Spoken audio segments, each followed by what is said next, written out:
때가 왔다네. 자, 이제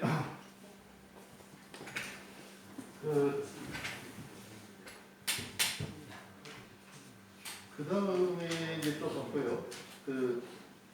13은 이 문제가 이제 시험장에서 여러분들이 만약에 이 문제를 만났을 때 진짜 이제 정신 바짝 차려야 되는 거죠. 왜냐하면 이 문제는 배점이 무려 14점이에요. 그래서 이거를 만약에 틀려버렸다. 그러면 60점이잖아요. 60점 맞아야 되는데 14점이 날라갔으면 이제 전이 성실하게 되거든요. 이렇게 되면은 좋은 점수가 물론 있을 수도 있겠지만 이걸 놓쳐버리면은 이제 아주 심각한 상황이 돼요. 이런 문제들이 또 되게 또 배점이 큰 문제가 당연히 쉽지 않고 어렵기 때문에 정신을 바짝 차려야 되거든요. 문제를, 그리고 중요한 점이 문제를 잘 읽어봐요.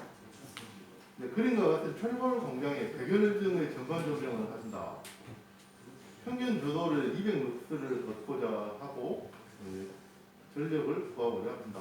했는데 이 문제 솔직히 말씀드리면 문제가 말이 안 돼요. 왜? 백열등을 쓰는 데가 지금 거의 없어요. 백열등을 판매하지를 않아 지금. 백열등은 지금 살려면 어디서 사야 되냐? 중고나라에서 사야 돼요. 팔지 않아요 지금. 그러니까 이게 말이 안 되는 거예요 사실은. 근데 뭐 어쩌겠어 문제가 이런데. 근데 이제 주어진 조건과 참가자를 이용해서 답을 구하라 했어요. 천장 벽면의 강사율은 30%이다. 광원은 천장면에서 1m에 부착한다. 이 말이 무슨 말이냐면 이 말은 좀 잘 봐야 될 것 같아요.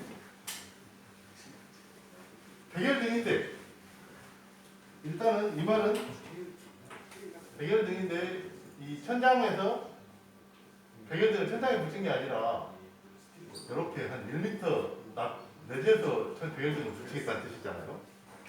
이 말은 잘 받아야 돼. 왜냐면은 나중에 실지수 구할 때 높이를 구하게 되면은 실제 높이는 조명하고 작은 면하고의 높이예요. 그렇기 때문에 바닥도 아니야. 그 책상이 있으면은 여기서부터 책상까지 높이예요. 근데 이 전체 높이를 잘못 착각해서 쓰는 수가 있어요. 그러면 틀려요. 이거는 조심해야겠구나 하고 보고 있고, 천장의 높이가 9m이다. 그럴만하죠. 왜냐하면 공장이기 때문에 천장이 굉장히 높아. 전체 높이가 9m, 9m. 공장이라서. 우리 일반적으로 하는 이런 데 있잖아요. 가정용 주택이나 이런 상점 건물은 표준 높이가 몇 미터냐면 3m예요, 3m. 여기는 공장이다 보니까 높이가 굉장히 높아요.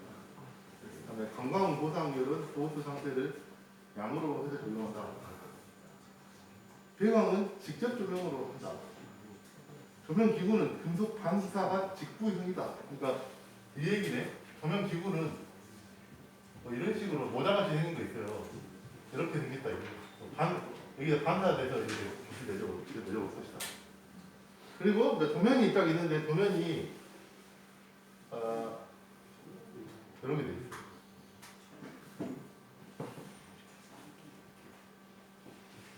이제 아까 동영상 강좌 보면 유형 얘기하다 했잖아요. 저도 좀 유형을 좀 얘기할게요. 시험 문제에서 보면 그거 무지장 많이 나와요. 면적을 주고 이게 조명 기구를 여기다 그려보라는 문제 나오거든요. 요거는 그려져서 나왔지만 그려보라는 문제 많이 나오는데 그려보는 문제는 항상 직사각형이에요. 면적이. 그래가지고 여기가 예를 들면 10m, 20m 이 문제가 많이 나와요.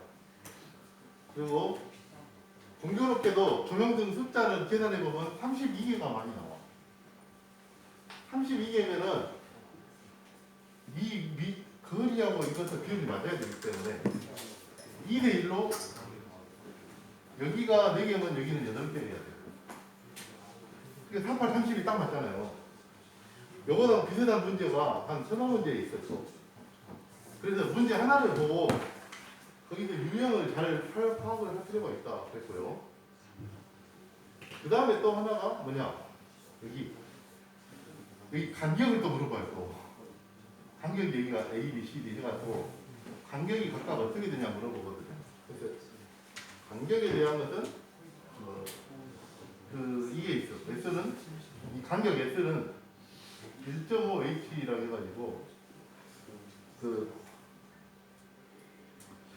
높이의 1.5배를 넘지 않도록 하라 이 얘기예요. 그러면 이거 지금 높이가 9m 한 거의 여기만 뺐다 하더라도 한 8m 막 이상 될 건데 8이나 이러면 간격이 뭐 한 10m 되는 얘기네. 말 안 되죠. 말 안 돼. 예. 그래서 요거는 이 룰이 좀 적용되기가 좀 어려워요. 왜냐하면 백열등이라서 등 하나하나가 너무 안 밝으니까 많이 다를 수밖에 없는 상황이다 이런 거고. 그 다음에 실지수 어쩌고 나왔어요. 실지수 공식도 꼭 기억을 해줘야 됩니다. 이 실지수 물어보는 문제도 많이 있으니까. 그 다음에 뒷장 넘어가 보니까 1260페이지 보니까 조명률 표가 나와 있어요. 그 조명률을 표를 보고 골라내야 되는 거예요. 그것을 그렇게 표를 보고 골라내는 전반적인 그런 문제, 그런 유형을 전기 기사에서는 이렇게 불러요. 표가 영어로 테이블이거든요. 테이블 앤 스펙이라고 하는 거죠. 표를 보고 이 사양을 찾아내야 된다 하는 거예요. 그래서 이 문제 굉장히 비중이 커요. 좋은 문제 하나하나씩 다 잘 봐야 돼요. 자, 이제 맨 처음에 첫 번째 문제부터 들어가 볼게요. 이제 광원의 높이가 몇 미터냐? 이 광원이란 말은 이제 이 조명의 높이가 몇 미터냐 이거죠. 광원의 높이. 자, 광원의 높이를 보려면은 뭘 따져야 되냐? 천장에 붙어 있는 게 이만큼 내려왔으니까 이거는 빼야 돼요. 1m는. 만약에 천장에 붙어 있었다면 천장 그냥 요 그물 높이로 똑같이 해버리면 되겠죠. 근데 1m 내려왔다는 조건이 분명히 있었으니까 1m는 빼야 돼. 그 다음에 또 빼야 될 게 뭐냐? 작업면이라는 얘기가 있나 봐. 자세히 살펴봐야 돼. 근데 살펴보니까 작업면이란 뭐냐면 이 공장이라고 했는데 여기 작업대가 있다. 예를 들어서 그 사람이 일을 한다 이거. 그럼 작업대가 보통 높이가 어느 정도냐면 보통 1m 정도 돼요. 그러면 여기 작업대가 높이 1m 있으면 요거는 높이가 9m에서 이 두 개 빼고 7m라고 봐야 돼요. 그러면 실제적으로. 높이는. 그런데 작업대 이런 얘기는 전혀 없어. 그 조건은 문제를 다시 자세히 읽어봐도 없으면 어떻게 하냐? 요거는 빼버려도 돼요. 원래는 이렇게 하는 게 기본적인 조건들인데 작업대하고 사람하고 이렇게 있는 게 기본 조건인데 그게 없다는 얘기는 아마 바닥에 이렇게 안 된다는 거죠. 안에 두고보면 그래서 그러면은 그 조건 분명히 없다는 걸 확인했으니까 600이 해서 8m라고 보면 돼요. 여기서부터 여기까지 방문의 높이는. 자, 그 다음에 실지수의 기호와 실지수를 구하시오. 근데 실지수의 기호, 실지수가 원래 실지수는 말 그대로 실지수지 기호 같은 건 없었으나 실지수 그 기호는 없었으나 앞에서 보니까 표가 있어. 이 표를 찾아라는 얘기예요. 표에서 기호를 찾아라는 얘기예요. 그래서 이 문제도 좀 많이 헷갈릴 수 있는 건데 실지수 공식은 일단 잘 외워둬야 돼요. 왜냐하면 건물의 면적, 그러니까 가로축, X축, 가로하고 세로의 면적이죠. 그리고 여기가 높이고 가로하고 세로 길이를 더해준 거. 이게 실지수 공식이에요. 좀 씁쓸한 얘기를 하자면 작년에 나 시험 감독을 여기 우리 학교에서 나왔는데 우리 학생이 시험을 보러 왔더라고. 근데 황당하게도 시험 문제가 실지수를 물어봤어. 실지수 공식을 이걸 쓰라고 했어요. 이 자체도 문제가 있어요. 실지수 공식을 써라. 근데 이거 기억이 안 나고 있는 거야. 우리 학생이. 왜 이걸 기억을 못하지? 근데 난 감독이기 때문에 가르쳐줄 수는 없잖아요. 헌팅을 시켜줄 수가 없으니까 답답했죠. 그래가지고 나중에 얘기했는데 너 어째 실지수를 못 썼냐 했더니 공부를 많이 안 못했어요. 그러더라고.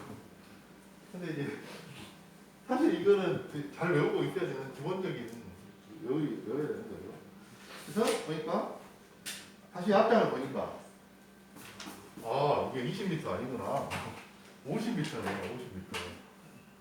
50m라 하더라도 50m라 하더라도 이건 좀 뭐야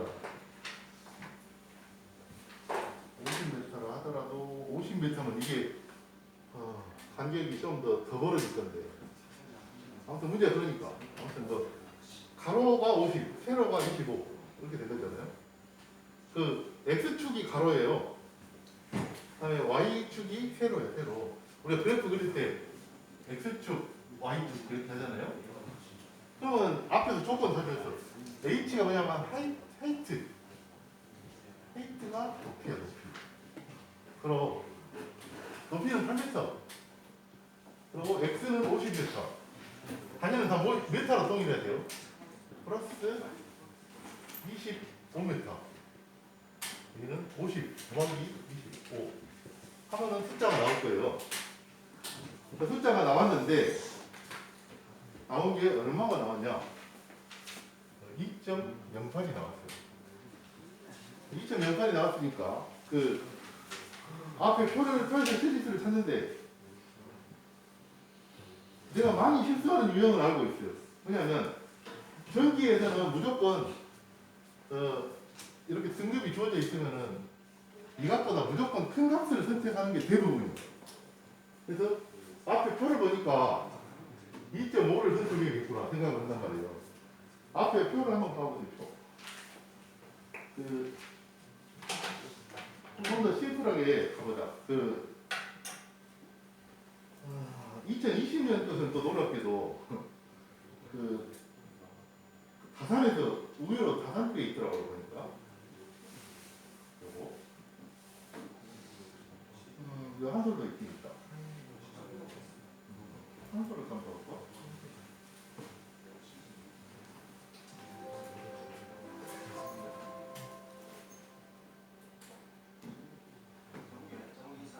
실기수험생 여러분 안녕하십니까. 한솔 아카데미에서 전기산업기사 실기를 담당하고 있는 이승원 강사입니다. 2020년도 제1회 5월 24일 날 시행한 전기산업기사 실기 문제 요건 해설 강의를 시작하겠습니다. 이게 뭐 2020년 4월에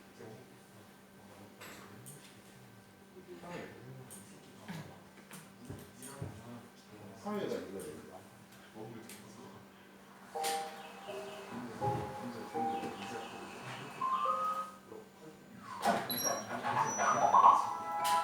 그래서 만약에 이거 동영상하고도 내용은 똑같으니까 내가 그게 집에서 이걸로 봐도 돼요. 시키는 10메가웨이를 기준으로 한 퍼센트 리액턴스를 영문제는 저번에 했었던 포인트 자, 이거에 대한 우리가 퍼센트 리액턴스 맵, 리액턴스 맵을 다시 그려보면 이렇게 그릴 수가 있습니다. 자, 여기에서 발전기 같은 경우에는 뭐 XG 이게 10%이다라고 되어 있고요. 변압기 같은 경우는 뭐 XT 이렇게 적어볼까요? XT는 뭐 3%이다라고 되어 있고 선로가 2회 손으로 되어 있다는 얘기죠. 얘가 4등이 되거든요. 이거를 7, 3 될 것이고요. 9.3, 9.8 되고요. 5만 미리면 요거 지금 50m를 의미하는 거고, 자 여기는 25m를 의미합니다. 자 전등의 개수를 보시게 되면 하나, 둘, 셋, 4개, 하나, 둘, 셋, 넷, 다섯, 여섯, 일곱, 8개. 그러니까 여기는 32등이 있다라는 것을 알 수가 있습니다. 자 등의 종류는 백열등이다라고 되어 있습니다. 자 그럼 문제에서 자 1번부터 7번까지 보시면 등고, 실지수, 조명, 방광후 상률, 총 소요 광수, 한등당 광수, 그 다음에 백열전기 크기 및 소비자를 구하여라. 여기서 제가 표를 다 그리려면 힘드니까 여기 다산레뷰 이 동영상 풀인데 지금 우리가 방금 계산했더니 2.08이 나왔어요. 주의할 점.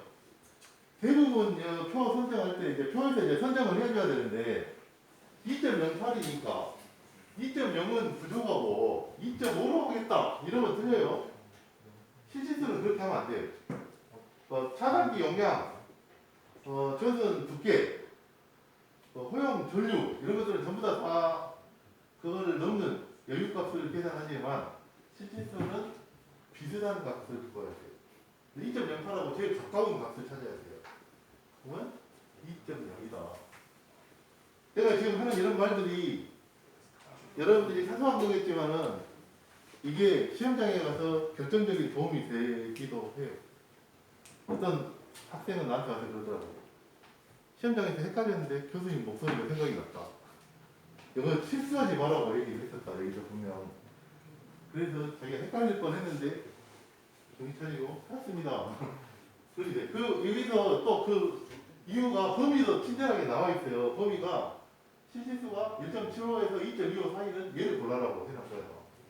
범위가 있잖아요. 그래서 자세히 봐야 되는 거예요. 이런 문제들을 자세히 읽어봐야 돼요. 표에 써져 있는 것들이 뭔가 그 2.08이면 1.15에서 2.25 사이에 있기 때문에 얘를 선택을 해야 되고 문제에서는 실질수의 기호를 쓰라고 했기 때문에 기호도 2라고 써야 돼요. 그리고 이거를 아예 2라고 봐야 되는 거예요. 2.08이 아니라 2.0이라고 봐야 되는 거예요. 그래서 여러 문제에서도 쉬운 듯 하면서도 실수를 유발을 하는 게 답에다가 2.08을 쓰고 실제로 기호는 2를 썼어. 이러면 틀려요. 이거는 2.08 이거를 2.0으로 다 봐줘야 되기 때문에 계산 과정에서는 이게 나와야 돼요. 계산 과정에서 2.08 하고 답은 실질수 기호는 2고 2.0이다 이렇게 써줘야 돼요. 그런 거 조심해야 돼요. 정신 바짝 차려야 돼요. 그런 것들은 조심해야 된다. 자칫 잘못하면 실수하기가 쉽다. 라고 되어 있고요. 표 보시겠습니다. 지금 실제로도 우리가 만약에 전기 기사라고 생각을 해봅시다. 내가 전기 기사야. 그러면은 어떤 상황이 생기냐면 건축사들이 도면을 줘요. 이 건물에 대한 도면을. 예를 들어서 이 건물을 짓겠다. 그럼 건축사들은 뭐까지 하냐면 이 건물을 몇 층짜리로 짓고 이 방은 몇 평으로 해서 도면을 평면도만 줘. 평면도. 이렇게 평면도만 준다고요. 방, 복도, 방, 뭐 여기 화장실, 방 이렇게 준단 말이지. 근데 건축사들이 이건 해줘. 여기다가 여기 거리가 여기가 뭐 20m고 여기도 20m다. 이러면 어떻게 해야 돼요? 근데 이제 전기기사가 할 일은 뭐냐? 여기다가 등을 몇 개를 달겠다 하고 이제 이거를 설계를 해줘야 돼요. 이 방도 보세요. 형광등이 매입으로 몇 개가 들어있냐? 하나, 둘, 셋, 넷, 5개. 10개가 들어가 있어요. 10개. 형광등은 10개를 선정을 했어. 10개를 이렇게 도면에다. 이거 그려주는 것은 전기기사가 하는 거예요. 이걸 어떻게 설계하냐? 이게 원래는 아주 중요한 공식. FUN은 AED라고 하는 공식에서 나옵니다. 이 공식 이거는 진짜 죽은다 해도 내 병을 죽는다 해도 외워야 될 정도. 왜냐면 이 문제는 이 공식을 이용한 문제는 2번에 한 번꼴로 무조건 나와요. 어떻게 나오냐? 이 형광등 같으면 하나의 광속인데 광속이 뭐 2만 루멘이다. 예를 들면 이런 식으로 광속이 주어져 있어요. 형광등의 규격에는. 형광등 사보면 그다음에 여기 조명률이에요. 조명률 이유가. 조명률은 뭐냐면 이거 형광등이 100%로 다 이 형광등의 힘을 다 발휘 못하죠. 왜 못하냐? 저기도 보시면 알겠지만 저걸 루버라고 그러는데 저 창으로 되어 있기 때문에 100% 형광등의 빛을 다 쓰지는 못하고 저 창이 가려져 있으니까 한 80% 90%밖에 못 쓴다 이거예요. 그러면 뭐 한 0.8이다 이렇게 놓고 제일 중요한 게 있었다고 진짜 조명 기구를 여기다 몇 개를 달아야 되냐 이 건물에다가 이 형광등은. 근데 이것이 그런 적이 있는데 말이야. 그 다음에 우리가 공부하는데 필요한 조도가 법으로 규정이 돼 있어요. 조도계라고 측정기가 있거든요. 그게 뭐 공부하는데 예를 들어서 한 100루트 써야 된다. 면적은 20 곱하기 20이다. 이게 이제 마지막 D가 강광모상률인데 강광모상률은 뭐냐면 이렇게 설계를 해놓으면 이 조명은 어떻게 돼요? 막 먼지가 끼죠. 먼지가 낄 거고 그 뭐 방사율이라든지 이런 악조건에 의해서 100% 발휘 못하기 때문에 좀 더 여유 있게 설계를 하자 해서 1점 얼마로 나와요. 그것들이 전부 다 뭘로 나오냐? 이렇게 표로 나와, 표. 책에 있는 표. 이런 표를 가지고 표를 뒤적뒤적 해가지고 조명유리라든지 강광보상률 이런 거 다 표를 참고해가지고 설계를 하는 거예요. 그러면 최종적으로는 여기 등이 몇 개가 나온다 계산이 될 거 아니에요? 계산된 숫자가 10개 들어가야 되겠죠. 10개고 이거를 배치를 이렇게 해야 되겠구나. 간격은 이 정도로 하겠다. 간격도 정해주고 이걸 하는 게 이제 전기 기사가 하는 일이에요. 그런 뜻이다. 그 다음에 조명률을 선정하시오. 조명률이 얼마라고 하는 것은 내가 마음대로 정하는 게 아니라 이런 표를 보고 생각을 해야 돼. 표를 보고 이제 찾아야 되는데, 자 일단은 조건이 이 표를 봅시다. 표가 나와 있고요. 이번엔 자 이 표가 나름 다 보여주기 위해서 이게 좀 표시만 된 게 이건데 표를 좀 살펴보세요. 조명률을 이렇게 찾아봐야 되는데 맨 처음에 보니까 직접 조명으로 한다고 했어요. 그래서 자, 이 표를 쭉 살펴보니까 직접 조명으로 한다고 했고 여기는 뭐야? 여기는 간접 조명이네. 반간접이네. 전반 확산이네. 그러니까 직접 조명이어야 되는데 직접 조명은 여기서 말이 는 조명률이나 강광보상률에 대한 내용이 나와 있고요. 자, 보니까 아이고 방금 넘어가 버렸지. 자, 3번에서는 각종 한등당 방소, 그 다음에 배열전력 크기 및 소비 전력을 구하여라 라고 되어 있고요. 표 보시겠습니다. 실지수가 나와 있고요. 이번에는 조명률이나 강광보상률에 대한 내용이 나와 있고요. 자, 여기서 보셔야 돼. 자, 여기서 보니까 앞에서 간접 조명이니 뭐니 막 나왔는데 그거 다 무시하고 앞에 조건, 문제 읽어보니까 조건은 직접 조명이라고 했으니까 이것이 뭐 직접 조명이라는 거고 여기서 또 여기서 이것도 다 주어졌어요. 등 간격은 높이의 1.3배를 넘기지 마라. 1.3배보다는 더 작게 해라. 이렇게 돼 있고 전구가 있고 형광등이 있어요. 근데 배열 전구라고 있기 때문에 이 부분도 볼 필요가 없어. 그죠? 일단 그런 것이고 지금 문제는 뭘 물어봤냐? 문제는 조명률을 찾아야 돼요. 조명률 여기 있네. 조명률 여기 있고 전구이고 실지수는 2에 2.0이야. 그래서 시험장에 가면은 잣대를 갖고 가는데 잣대로 여기를 일단 다 줄 쳐놔버려도 돼요. 나머지 볼 필요 없기 때문에 2에 2.0 2줄을 쳐더라. 그 다음에 조명률을 봐야 되는데 반사율 조건이 천장 벽면의 반사율은 30%이다. 자, 2줄에서 그런데 천장 벽면의 반사율이 30%다. 그러니까 저기 0.3이잖아. 0.3 여기도 0.3 천장 벽면 다 0.3이면 여기잖아요. 그러면 자 이렇게 줄을 따라가서 보고 0.3 대 0.3이 만나는 데는 여기 47이네요. 그래서 조명률은 47%로 해야하면 많이 들어갔어요. 그래서 조명률은 몇 프로냐? 47%다.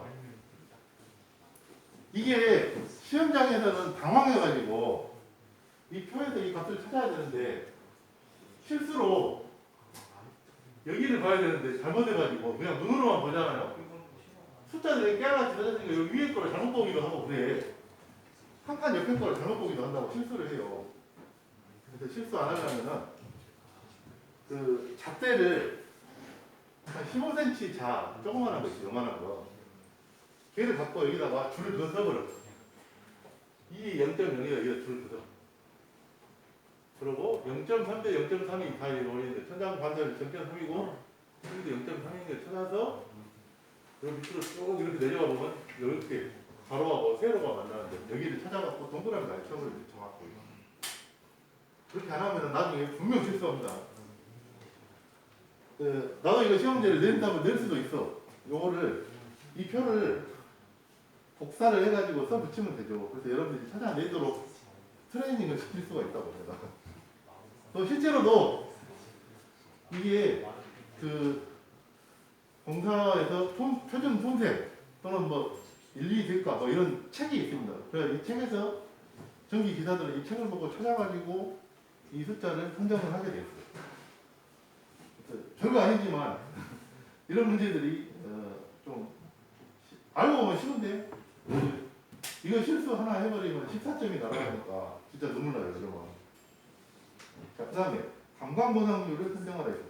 감광보상률도 지금 현재 조건이 여기서 보수 상태, 보수가 좋냐 나쁘냐 봐야 되는데 조건에서 보수 상태를 양으로 해서 적용한다 했기 때문에 감광보상률이 어디냐 여기 있어요. 여기 있고 보수 상태가 양이지. 양에서 전구고 이걸 봐야 되는데 이거는 직접적으로 여기 있어서만 보는 건데 전구로 봐야 되고 백열전구로 하는 거니까 보수 상태 양에서 내려오니까 감광보상률 요거는 요거 1.3이네 1.3. 그래서 1.3으로 보면 되겠다. 감광보상률은 1.3으로 선택하면 됩니다. 그러면 이제 문제에서는 이거는 거꾸로 조명의 개수가 주어졌기 때문에 전구의 스펙을 오히려 구하라고 했어요. 그래서 전구의 광속을 구하라고 했어요. 광속. 그럼 얘를 구해야 돼요. 얘를 구해야 돼요. 좀 버전이 예전에 우리 이 공식을 꼭 외워야 되는 중요한 공식이어서 이 공식을 꼭 외우고 있었던 게 뭐 제일 좀 건전한 버전으로 외우게 하는 방법은 소환이 영어로 뭐예요? 재미있다 이런 얘기잖아요. 재미있는 아이들, 재미있는 아이들 뭐 이런 식으로 외우면 돼요. 펀 아이들, 재미있는 아이들, 이런 식으로. 그러니까 조건은 다 줘졌어 이제. 모르는 것은 F 하나야, F 하나. 이게 방법 이거 하나 모르고 조명률은 아까 찾았잖아요. 조명률이 얼마냐면 47%였는데 정말 어리석게도 여기다 47이라고 쓰면 안 돼요. 요거는 다시 백분율을 소수점으로 다시 바꿔줘야 돼서 47%면 0.47로 써줘야 되는 거예요. 이게 100% 다 쓴 게 아니라 요거 뭐 0.47로 줄어든다는 얘기잖아. 이게 조명률이라는 것이 이 100% 다 쓰는 게 아니라 0.4 한 절반 정도만 조명에 쓸 수 있다 이런 얘기니까. 그리고 개수는 4832 주어졌어요. 면적은 50m, 메타로 환산해줘야 돼요. 50m 곱하기 25m. 그리고 조도는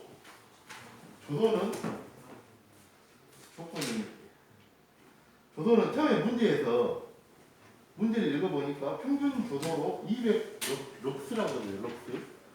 200 럭스를 얻겠다 하고 처음에 조건에서 주어져 있었고 감광보상률도 방금 때문에 찾았죠. 찾아가지고 감광보상률이 얼마였냐면 1.32로 찾았었잖아요. 그러면 하세요. 그럼 이거 계산하면 돼요. 이거. 그러면 요 계산한 거를 얘로 나눠주면 되잖아요. 요거를 나눠주면 되는 거지. 이거 전체 곱한 거를 32 곱하기 0.4로 나눠주면 감광보상률이 나올 것이다. 이거를 손으로 계산하려면 못해요. 그래서 꼭 계산기를 갖고 있어야 합니다. 그렇게 해서 계산을 해봤더니 좀 당황했어요. 왜냐면 이렇게 많은 숫자가 나오는 걸 본 적이 별로 없어요. 그래서 691489.36이다. 소수점이야. 숫자가 써야 되니까 691486.36이다. 36브루벤이다. 좀 당황했을 거예요. 왜냐하면 이렇게 큰 간격을 가진 문제들이 없었어요. 검체로. 내가 봤을 때 좀 불안했던 게 백열등 굉장히 안 밝은데 여기다가 이렇게 간격도 뜨문뜨문해서 이렇게 놨다. 그러면 이거 조명등이 백열등이 굉장히 밝아야 돼요. 그래서 사실은 이 문제는 진짜 현실성 없다고. 문제를 위한 문제예요. 왜 그런 경우가 나오는지 그 다음을 보면 알 수 있을 거예요. 왜냐하면 전등 한 등의 용량을 구하시오 했어요. 용량. 자 그러면은 이게 전광속이고 전등 한 등의 광속을 구하시오 했으면 얘를 32등으로 나눠주면 되겠죠. 다시 32로 나눠주면은 전등 한 개의 광속이 나오는데 한 개의 광속은 21,609.4. 이것도 커. 한 등의 광속은 32를 나눠봤더니 21,000 얼마 나오죠? 21,609. 이상하가 나오더라. 이 광속 2만짜리도 굉장히 컸는데 아무튼 그렇고 마지막으로 전등 한 등의 용량을 선정하시오 했는데 용량은 마지막으로 표가 써 있어요. 또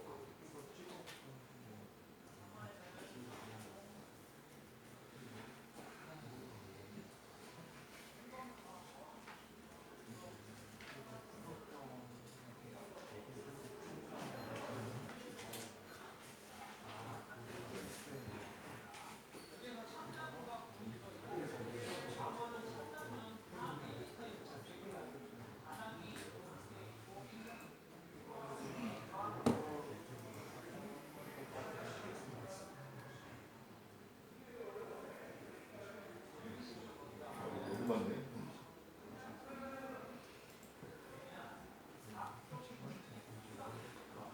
자, 각종 전등의 특성, 해갖고 광속이 이렇게 나와 있는데 21,000짜리를 찾아봐야 되겠네요. 21,000.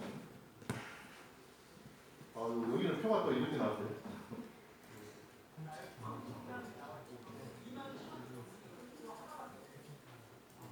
여기 이게 하나가 있는데 너무 작아서 잘 안 보여요. 표가 21,000짜리가 여기 하나 있는데 이게 얼마짜리냐면 1,000W짜리예요. 내가 봤을 때 이 문제가 잘못됐다고 말한 이유가 일반적인 배경등 제일 그 용량이 큰 것이 내가 본 게 250W짜리가 다예요. 실제 파는 것은 1000W짜리면은 배경등이 이미 배경등을 넘어섰어.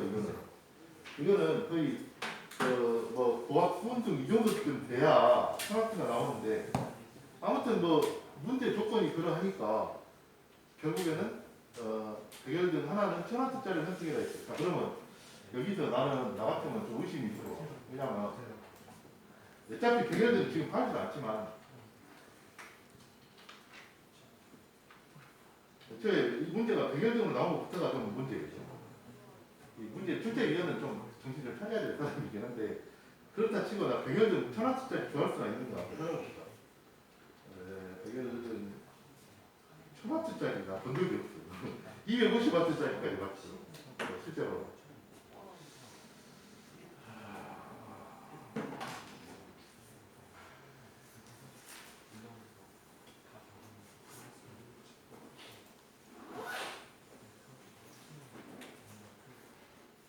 실제로는 구할 수 없어요. 이거 1000W짜리.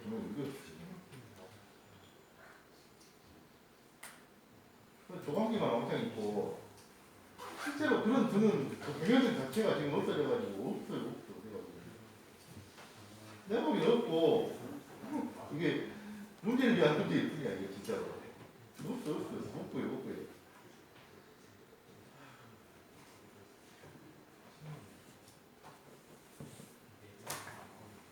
없어요 이거는. 없어. 정 이게 현실성이 있으려면 250W짜리도 지금 구하기 힘들어요. 백열등 여기에 몇 개 갖다 놨는데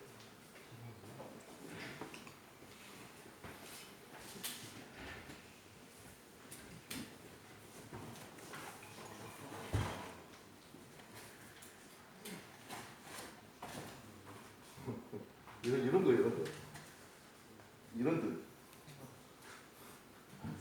이런 등 없어요 지금. 그래가지고 이게 이 사이즈에서는 제일 큰 게 100W짜리예요. 여기 100W짜리고 요거를 1000W짜리 전부는 내가 보기에는 현실적으로 없어요. 그래서 요 100W짜리 10개를 모아서 쓰든지 1000W니까 아니면은 그 250W짜리는 이제 이게 등치가 커요. 좀 더 그거 4개를 모아서 쓰든지 해야지 1000W짜리는 실제적으로 구할 수도 없어요. 그러니까 내가 솔직히 이런 생각이 들어요.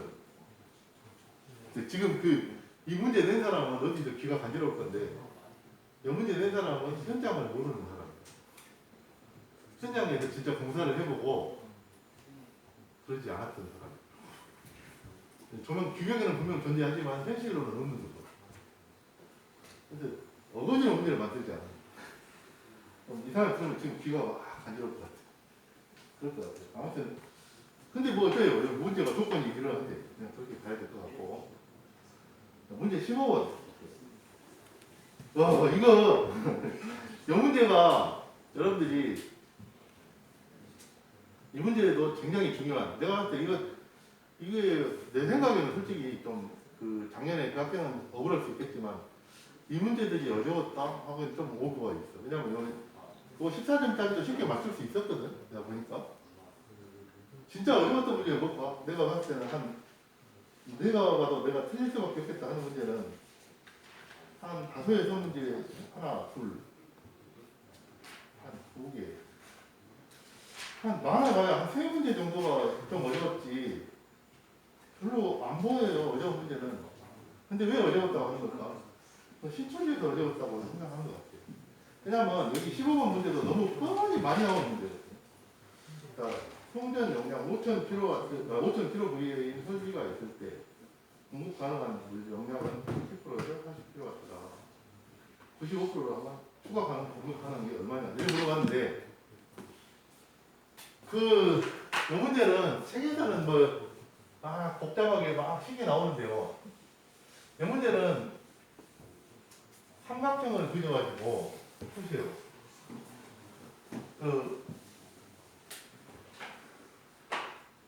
답을 쓸 때 정신 안 차리고 책에 있는 풀이만 덜덜덜 외워갖고 답을 쓴 사람들이 있을 거예요. 그 학생들은 솔직히 다 점수 주기가 싫어요. 왜냐하면 정신을 못 차리고 있는 거니까.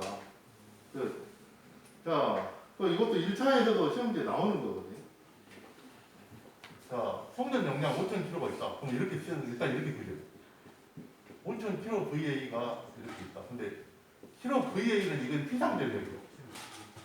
피상전력은 이렇게 보고 공급 가능한 용량은 부하 역률 80%에서 4,000kW까지다. 그러면 역률은 코사인 데타여서 여기 각도를 얘기한 거고 이게 역률이 얼마라겠냐면 0.80%라고 했는데 이거 0.8로 환단을 해도 돼요. 퍼센트는 다시 숫자로 다시 환단할 때 0.8까지 됐다. 이런 식으로 보면 돼요. 퍼센트를 다시 소수점으로 환단을 시키세요. 그것이 4,000kW다. 이것이 여기에 이게 미소전력이에요. 미소전력.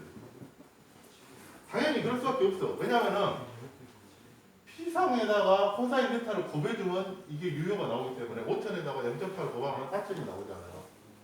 그래서 이 상태다 이거야. 그래서 여기서 부하 역률을 95%로 개선을 했다. 그러면 역률 개선 전에 비해서 추가로 공급 가능한 게 얼마냐 이렇게 물어본 거거든요. 그 말은 뭐냐면 여기서 95%로 역률을 개선을 했다. 그 말은 얘를 0.8을 95로 올렸다는 얘기예요. 이렇게. 그러니까 95가 되면은 더 여기가 각도가 더 작아져. 0.95가 됐단 말은. 만약에 100%로 개선해버렸다가 하면 아예 이제 여기가 없어져 버려요. 역률이 100%다. 즉 1.0이다. 그럼 아예 이렇게 돼가지고 유효하고 P상이 똑같아져 버려요. 이렇게 되면. 이거나 P상이나 똑같아져 버려요. 그런 사인인데 0.95로 개선을 했다. 그러면 그때에 비해서 여기가 4,000보다 더 플러스 알파가 될 거다 이거예요. 그래서 이 알파를 구하라는 거예요. 어떤 책에서도 뭐 이런 식으로 풀지는 않아요. 근데 사실은 이게 삼각함수를 이용해서 푸는 문제이기 때문에 이렇게 생각을 해야 되죠. 자 그러면은 한번 생각해보자. 5,000에서 0.9 그러면 이 얘기잖아요. P상은 사실 늘어날 수가 없어. 이건 변압기 용량 그 자체이기 때문에. 그래서 얘는 늘어날 수가 없어. 그래서 이건 그대로 놔두고 얘가 더 늘어날 거라는 얘기잖아요. 그래서 5,000에다가 0.9를 곱해보세요. 계산기 가지고. 5,000 곱하기 0.9 하면 얼마 나와요? 5,000에다 0.9 한번 곱해봐요.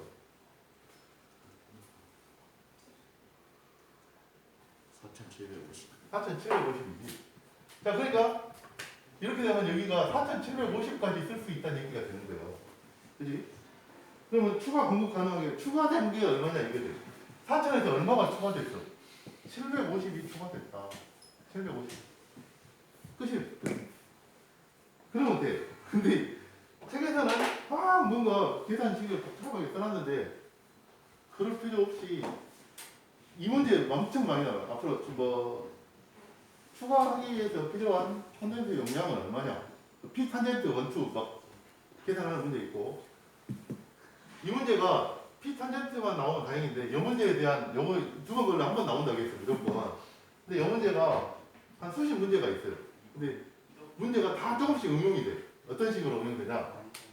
뭐 이런 식으로 응용되기도 하고 아니면 이렇게 됐다. 거꾸로 역률을 계산했더니 4,750이 됐다.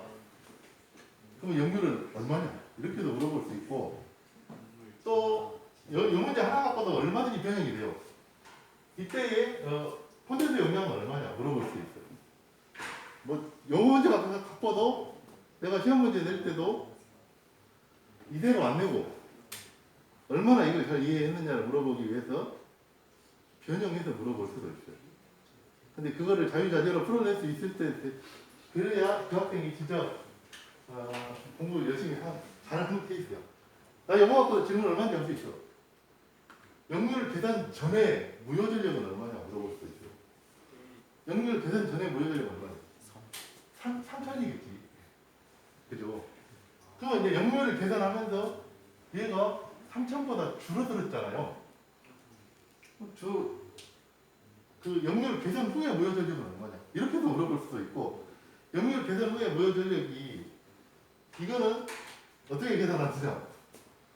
요거 5천에서 0.95 한 게 이거 있잖아요. 그러면 이 사인 세타는 1-0.95에 적용이 되지. 루트. 그래가지고 계산하면 계산 후에 무효 전력이 나올 거야. 그러면 이건 얼마예요? 한번 계산해봐요. 5천 루트 1-0.95에 적용.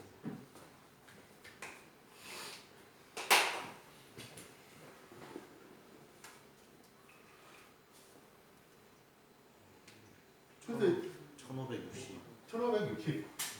자, 1560이 이거지, 여기. 그러면 역률을 계산하기 위해서 3000을 1560으로 깎았잖아요.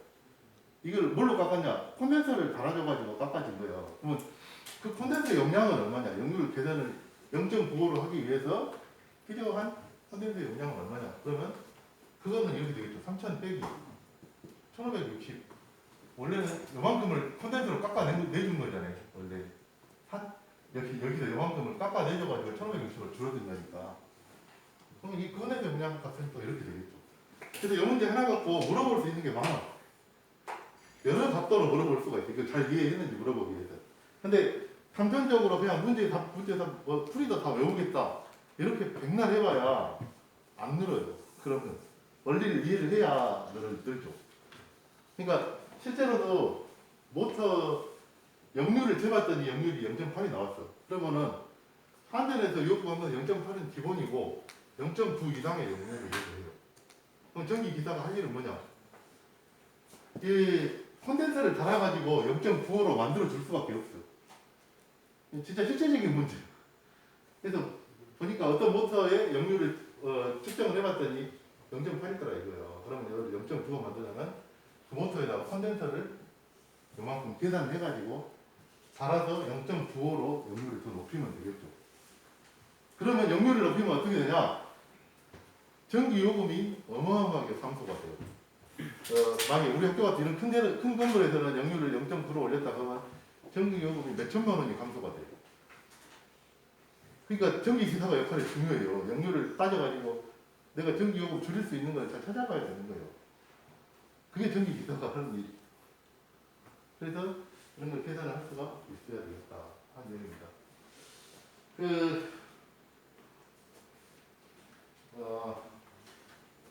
지금 12시 10분인데 수업은 이거는 마치고요. 저기 희재반의 2층에 전산실로 이동을 해서